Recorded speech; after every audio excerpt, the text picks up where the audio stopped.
ఆసక్తికరమైన వ్యవహారం చర్చలోకి వచ్చింది. ఆంధ్రప్రదేశ్ రాష్ట్ర హోంశాఖ మంత్రిగా ఉన్న వంగలపూడి అనిత కుమారుడు సొంత కంపెనీలు ఏర్పాటు చేయడం, కొన్ని ప్రముఖ కంపెనీల్లో డైరెక్టర్గా కూడా ఛాన్స్ పొందడం చాలా విశేషంగా మారుతోంది. రాజకీయంగా కీలక పరిణామంగా చూడాల్సి ఉంటుంది. ఎందుకంటే వంగలపూడి అనిత 2024 మే నెలలో జరిగినటువంటి జనరల్ ఎన్నికల్లో పాయకరావుపేట అసెంబ్లీ నియోజకవర్గం నుంచి తెలుగుదేశం పార్టీ తరఫున రెండోసారి గెలిచారు. ఆ గెలిచిన సమయంలో ఆమె ఇచ్చినటువంటి అఫిడవిట్లో అధికారిక లెక్కలకి ఇప్పుడు ఆమె బిడ్డ పేరుతో పెడుతున్న కంపెనీల వ్యవహారాలకి పొంతన ఉన్నట్టు కనిపించట్లేదు. ఏంటి అసలు? ఎలా ఈ కొత్త కంపెనీలు పుట్టుకొస్తున్నాయి? ఎలా పాత బడా కంపెనీల్లో కూడా డైరెక్టర్గా చేరేందుకు వంగలపూడి అనిత కుమారుడికి అవకాశాలు వస్తున్నాయి? ఇవి ఇప్పుడు రాజకీయంగా చర్చనీయాంశాలు అవుతున్నాయి. మనం ఆమె అఫిడవిట్ చూద్దాం. ఇది వంగలపూడి అనిత 2024 అసెంబ్లీ ఎన్నికల్లో ఇచ్చినటువంటి affidavit. Anitha Vangalapudi, daughter of Apparao Vangalapudi, aged 45 years, residence చూడండి, door number 11-142, flat number 21, Krish township, near MPDO office, Nakkapalli village and mandal, Anakapalli district, Andhra Pradesh. గుర్తుపెట్టుకోండి, అడ్రస్ చాలా కీలకం. ఎందుకంటే ఇదే అడ్రస్ సాక్షిగా కొన్ని కొత్త వ్యవహారాలు పుట్టుకొచ్చాయి. ఇక ఆమె అఫిడవిట్లో పేర్కొన్నటువంటి వివరాల ప్రకారంగా ఆమె ఆదాయం ఏడాదికి ఏడాది ఎంత ఉంది? 2022-23లో 4,96,000 ఉంది, 21-22లో 4,62,000 ఉంది, దానికి ముందేడాది 4,32,000 ఉంది, 19-20లో అయితే అసలు ఆదాయమే లేదు, 18-19లో అయితే 21,35,230 రూపాయలు మాత్రం ఆమెకు ఆదాయం ఉన్నట్టుగా చూపించారు. ఇది వంగలపూడి అనిత స్వయంగా తన ఎలక్షన్ అఫిడవిట్లో పొందుపరిచినటువంటి డేటా. ఆమెకు ఆదాయం అరౌండ్ ఏడాదికి 5 లక్షల రూపాయలు ఉండేది. ఇప్పుడు మంత్రిగా కొంత పెరగొచ్చు. ఇక ఆమె భర్త స్పౌజ్ పేరుతో కోసర శివప్రసాద్ ఇచ్చారు. నాట్ నౌన్ అంటూ డేటాను మాత్రం ఇక్కడ కనిపించలేదు అనేటువంటి విషయాల్లో పేర్కొన్నారు. ఇక ఆమె కుమారుడు కోసర నిఖిల్, ఆయన పాన్ నెంబర్ ఇచ్చారు. ఎటువంటి ఆదాయం లేదు. 2023 వరకు ఆ అబ్బాయికి ఎటువంటి ఆదాయం లేదు. అదేవిధంగా కుమార్తె కోసర రష్మిత శ్రీ డిపెండెంట్ 2 అన్నారు. ఆమెకు అసలు పాన్ కార్డే లేదన్నారు. బహుశా అప్పుడు మైనర్ అయి ఉంటుంది. సో దాంతో ఆమెకు ఎటువంటి ఆదాయం కూడా లేదు. అంటే కుమారుడికి ఎటువంటి ఆదాయం లేదు. స్పౌజ్ భర్తకి ఆదాయం ఉందో లేదో సమాచారం లేదు. ఆమెకు మాత్రం ఏడాదికి 4.5 లక్షల రూపాయల వరకు ఆదాయం ఉన్నట్టుగా ఆమె ఎన్నికల అఫిడవిట్లో పొందుపరిచారు. పోనీ ఆదాయం లేదు, ఆస్తులు ఏమైనా ఉన్నాయా? చరాస్తులకు సంబంధించిన వివరాలు ఏమిచ్చారు అది కూడా చూద్దాం. సహజంగా ఎన్నికల అఫిడవిట్లో నాయకులు చెప్పే లెక్కలకి వాస్తవ లెక్కలకి పొంతన ఉండదు అనేది చాలా మందిలో ఉండే అభిప్రాయం. అయితే ఎన్నికల అఫిడవిట్లో మాత్రం వాళ్ళ ఆదాయ మార్గాలు, ఆదాయం సంపాదించేటువంటి అవకాశాలు, ఉన్న ఆస్తులు అన్నింటినీ పూర్తిగా వెల్లడించాల్సి ఉంటుంది. అఫిడవిట్లో ఏదైనా విషయాన్ని దాచిపెడితే అనర్హత వేటు పడే ప్రమాదం కూడా ఉంటుంది. అఫిడవిట్లో ఒక కేసు విషయాల్ని పొందుపరచలేదంటూ 2014-19 మధ్య ఏకంగా మడకశిర ఎమ్మెల్యే మీద అనర్హత వేటు వేసిన చరిత్ర ఆంధ్రప్రదేశ్లో ఉంది. కాబట్టి ఇలాంటి తరుణంలో వంగలపూడి అనిత ఇచ్చినటువంటి అఫిడవిట్ వాస్తవం అని మనం నమ్మితే, ఆమె ఇచ్చినటువంటి దాని ప్రకారంగా లెక్కలు చూస్తే కేవలం ఆమె దగ్గర హ్యాండ్ క్యాష్ ఎంత ఉందయ్యా అంటే 2 లక్షల రూపాయలు. వంగలపూడి అనిత ఎప్పటికీ ఎన్నికల నాటికి ఆమె బిడ్డ దగ్గర మరొక 2,000 రూపాయలు మాత్రమే ఉన్నాయి. ఎవరి దగ్గర? కోసర నిఖిల్ దగ్గర 2,000 రూపాయలు.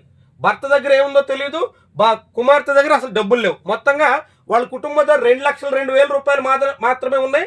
దాంతో ఎలక్షన్కి వెళ్ళారు. ఇక ఆస్తుల వివరాలు అకౌంట్లో ఎంతెంత ఉన్నాయనేది చూస్తే వంగలపూడి అనిత అకౌంట్లో 1,30,194 రూపాయలు ఉన్నాయి. భర్త వివరాలు తెలియదు. కుమారుడి అకౌంట్లో కేవలం 241 రూపాయలు మాత్రమే ఉన్నాయి. కుమార్తె అకౌంట్లో అసలు అకౌంటు లేదు, డబ్బులు లేవు. ఇది ఆమె అధికారికంగా ఇచ్చినటువంటి డేటా అన్నట్టు. ఇక మిగిలినటువంటి వివరాలన్నీ కూడా చూస్తే, ఇక ఆస్తుల వివరాలు చూస్తే ఇన్వెస్ట్మెంట్స్ ఎక్కడైనా ఉన్నాయంటే ఎక్కడ ఇన్వెస్ట్మెంట్స్ లేవు. వంగలపూడి అనిత పేరుతో ఇన్వెస్ట్మెంట్స్ లేవు, కోసర శివప్రసాద్ పేరుతో లేవు, కోసర నిఖిల్ పేరుతో లేవు, కుమార్తె రష్మితాశ్రీ పేరుతో కూడా ఆస్తులు లేవన్నట్టు ఆమె అధికారికంగా ఇచ్చినటువంటి అఫిడవిట్ లెక్కలు. ఇక ఎటువంటి సంపద ఎక్కడా లేదు. ఇక మోటార్ సైకిల్స్, కార్లు, అలాంటి వెహికల్స్ ఆస్తులు చూస్తే వంగలపూడి అనిత దగ్గర ఒక కారు ఉంది, టయోటా ఇన్నోవా, 13 లక్షల రూపాయలు విలువ చేసేటువంటి ఖరీదైనటువంటి కారు. ఇక శివప్రసాద్ వివరాలు తెలియదు. కోసర్ నిఖిల్ దగ్గర ఎటువంటి కార్లు, మోటార్ సైకిళ్లు లేవు. రష్మిత శ్రీకి కూడా ఎటువంటి వెహికల్స్ లేవు. ఇది అధికారిక డేటా. ఇక మిగిలినటువంటి విషయాల్లో వాల్యూ థింగ్స్ గోల్డ్, ఆమె పేరుతో దాదాపు గోల్డ్ ఉంది, 15 లక్షల రూపాయలు విలువ చేస్తుంది. కుమార్తె దగ్గర ఒక 100 గ్రాముల గోల్డ్ ఉంది, అదొక 6 లక్షల రూపాయలు విలువ చేస్తుంది. అంటే మొత్తంగా 350 గ్రాముల గోల్డ్ మాత్రం ఉంది, అది 21 లక్షల రూపాయలుగా చూపించారు. ఇక ఎస్సెట్స్, ఇతర ఆస్తులు ఏమైనా ఉన్నాయా, అప్పులు ఏమైనా ఉన్నాయా అంటే ఏమీ లేవు, వాళ్ళు ఇచ్చినటువంటి డేటా. ఇక స్థిరాస్తుల విషయంలో ఎక్కడ ఆమె పేరుతో కానీ, అదేవిధంగా శివప్రసాద్ పేరుతో కానీ, అది కాకుంటే కోసర నిఖిల్ పేరుతో కానీ ఎక్కడ ఎటువంటి స్థిరాస్తులు కూడా లేవు, భూములు కూడా లేవు. ఇక ఒక ఇల్లు, ఇంకా బిల్డింగ్ సంబంధించి మాత్రం ఇల్లు ఉంది. నక్కపల్లిలోని క్రిష్ టౌన్షిప్ లో ఒక బిల్డింగ్ ఉంది, అది సుమారుగా 8 లక్షల రూపాయలు విలువ చేస్తుంది. అది తప్ప మిగిలినటువంటి ఎవ్వరికి నిఖిల్ పేరుతో కానీ, రష్మితా శ్రీ పేరుతో కానీ ఎక్కడ ఎటువంటి ఆస్తులు లేవు. ఇవి వంగలపూడి అనిత అధికారికంగా అఫిడవిట్ రూపంలో ఎన్నికల సంఘానికి ఇచ్చినటువంటి డేటా. ఇదంతా మనం చూస్తే దీన్ని బట్టి వాళ్ళకి ఆస్తులు ఏమున్నాయో, ఒక ఇల్లు తప్ప, పొలాలు కానీ, స్థిరాస్తులు కానీ, ఒక కారు తప్ప, ఇతర చరాస్తులు కానీ, 350 గ్రాముల బంగారం తప్ప ఇతర ఆభరణాలు కానీ ఏవి ఉన్నట్టు కనిపించడం లేదు. ఇక ఆదాయం కూడా ఏడాదికి 4.5 లక్షల రూపాయల లోపు మాత్రమే ఆమె అధికారికంగా చూపించారు. మరి ఇంత తక్కువ నామమాత్రపు ఒక దిగువ మధ్యతరగతి ఉద్యోగికి ఉండేటువంటి ఆస్తుల కన్నా చాలా తక్కువగా ఉన్నటువంటి వంగలపూడి అనిత కుమారుడి పేరుతో అనూహ్యంగా 3 కంపెనీలు వెలిసాయి. చాలా పెద్ద కంపెనీలో ఆయనకి హఠాత్తుగా డైరెక్టర్షిప్ వచ్చింది. మరొక 3 కంపెనీలు వంగలపూడి అనిత సొంత నివాసం కేంద్రంగా ఏర్పాటు చేసినట్టు రిజిస్టర్ అయ్యింది. ఎట్లా ఇది సాధ్యమయ్యింది? ఎలా ఇన్ని కంపెనీల్లో, ఇంత బడా కంపెనీల్లో కోసర నిఖిల్కి వాటాలు వచ్చాయి? సొంతంగా ఆదాయం లేదు, ఆస్తులు ఇవ్వడానికి ఆదాయ మార్గాలు లేవు, స్థిర చరాస్తులు కూడా అత్యంత నామమాత్రం. అయినా సరే ఎంతంత ఆస్తులు ఎట్లా పోగుపడ్డాయి? ఇప్పుడు ఈ కోసర నిఖిల్ ఎవరు, వంగలపూడి అనిత తనయుడు పేరుతో ఏ కంపెనీల్లో ఆయన డైరెక్టర్గా, పార్ట్నర్షిప్గా ఉన్నారంటే చూస్తే synergy trade impex India private limited, అదేవిధంగా Astra Vettex LLP, Astra ARC LLP, Astra stride LLP. ఈ సినర్జీ అనేటువంటి కంపెనీ చాలా పాతది, దాదాపు 20 ఏళ్లుగా షిప్పింగ్, ఇతర యాక్టివిటీస్లో చాలా పెద్ద కంపెనీగా విశాఖ కేంద్రంగా యాక్టివిటీస్ నిర్వహిస్తుంది. ఈ 3 కంపెనీలు ఆస్త్రా పేరుతో వంగలపూడి అనిత సొంత ఇల్లు నక్కపల్లిలోని ఎంపీడీఓ ఆఫీసు దగ్గరలో ఉన్న ఆ క్రిష్ టౌన్షిప్ ఏరియాలో ఏర్పాటు చేసినట్టుగా వెల్లడించారు. ఎప్పుడు ఏర్పాటు అయ్యాయా అని చూస్తే ఈ కోసర నిఖిల్ ఎప్పటి నుంచి యాక్టివ్గా ఉన్నాడంటే ఇతనికి ఎలకేషన్ అయినటువంటి డేటు 27 ఆగస్ట్ 2024. అంటే ఎప్పుడన్నట్టు ఇది 2024 జూన్ 12 నాడు మంత్రులుగా వంగలపూడి అనిత ప్రమాణ స్వీకారం చేసి బాధ్యతలు స్వీకరించిన 3 నెలలకి ఆమె కుమారుడికి ఒక కంపెనీలో వాటా వచ్చింది. ఎలా వచ్చింది? ఆస్తులు ఎక్కడున్నాయి? ఆదాయ మార్గాలేంటి? సంపద ఎక్కడిది? ఇంత పెద్ద కంపెనీలో ఏకంగా డైరెక్టర్ హోదా ఏ తీరును దక్కింది? ఇవన్నీ కూడా ప్రశ్నార్థకం. మరి ఆమె చెప్పాల్సినటువంటి విషయం. పోనీ ఈ కంపెనీలో ఏదో వాటా వచ్చింది, ఎక్కడి నుంచో వచ్చిందని అనుకున్నా కానీ మిగిలినటువంటి చూడండి 10th మార్చ్ 2025 నాడు, అంటే మొన్నటి ఏడాది, సరిగ్గా ఏడాది క్రితం 3 కంపెనీలు ఒకే రోజున ఏర్పాటు చేశారు. 10th March Astra Vettex, Astra ARC, Astra stride. ఈ మూడిట్లోనూ డిజిగ్నేటెడ్ పార్ట్నర్ ఎవరు? వంగలపూడి అనిత కుమారుడు కోసర నిఖిల్. ఈ ఆస్త్రా ఎల్ఎల్పి ఎక్కడుందయ్యా అని మనం పరిశీలిస్తే చాలా క్లియర్గా ఈ ఆస్త్రా అందులో చాలా క్లియర్గా plot number 21 Krish township near MPDO office, Nakkapalli, Visakhapatnam, Yalamanchili, Andhra Pradesh. అంటే ఎక్కడ?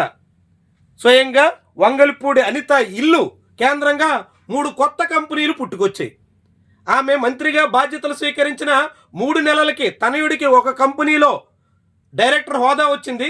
పాత కంపెనీ, పెద్ద కంపెనీ, షిప్పింగ్ కంపెనీలో ఆ తర్వాత 3 కంపెనీలు ఏకంగా ఏర్పాటు అయిపోయాయి ఆ నిఖిల్ పేరుతో. ఎలా సాధ్యం? ఎక్కడి నుంచి వచ్చింది? ఎలా స్టార్ట్ చేశారు? నిఖిల్కి సొంతంగా ఆదాయం లేదు. బ్యాంక్ అకౌంట్లో 241 రూపాయలు 2024 మే నాటికి ఉంటే 2025 మార్చి నాటికి సొంతంగా 3 కంపెనీలు స్టార్ట్ చేయగలిగినటువంటి ఆర్థిక స్తోమత ఏ తీరున వచ్చింది, ఎలా దక్కింది అనేటువంటిది ముఖ్యమైనటువంటి అంశంగా మనం చూడాల్సి ఉంటుంది. మొత్తంగా ఈ కంపెనీ ఆర్ఓసి విజయవాడలో రిజిస్టర్ చేశారు. ఇప్పటికీ 11 మంత్స్ 8 డేస్ మాత్రమే ఈ కంపెనీ అయ్యింది. మొత్తంగా చూస్తే రియల్ ఎస్టేట్ యాక్టివిటీస్ ఈ కంపెనీ చేస్తుందన్నట్టుగా వాళ్ళ లెక్కల్లో పేర్కొన్నారు. ఇది అడ్రస్ సేమ్ వంగలపూడి అనిత ఇంటి అడ్రస్ కేంద్రంగా కంపెనీలు 3 కంపెనీలు, ఒకటి కాదు 3 ఆస్త్రా పేరుతో ఏర్పాటు చేశారు. 3 రియల్ ఎస్టేట్ యాక్టివిటీస్ చేస్తాయి అని చెప్తున్నారు. ఒకే అడ్రస్తో 3 కంపెనీలు ఒకే యాక్టివిటీ కోసం, మళ్ళీ వేరు కాదు, అన్ని రియల్ ఎస్టేటే. మరి అన్ని రియల్ ఎస్టేటే చేసినప్పుడు 3 కంపెనీలు ప్రారంభించాల్సిన అవసరం ఎందుకు వచ్చింది? ఎలా ఏర్పాటు చేశారు? పెట్టుబడి ఎక్కడి నుంచి తీసుకొచ్చారు? ఇవన్నీ కూడా ముఖ్యమైనటువంటి ప్రశ్నలు. వంగలపూడి అనిత సొంత కంపెనీల చుట్టూ ఆమె కుమారుడి పేరుతో ఏర్పాటు చేసినటువంటి కంపెనీలు, ఒక పాత షిప్పింగ్ కంపెనీలో పార్ట్నర్షిప్, అందులో ఏకంగా డైరెక్టర్ హోదా, ఇవన్నీ కూడా చాలా ఆసక్తికరమైనటువంటి చర్చకి ఆస్కారం ఇస్తున్నటువంటి విషయాలుగా చెప్పాల్సి ఉంటుంది.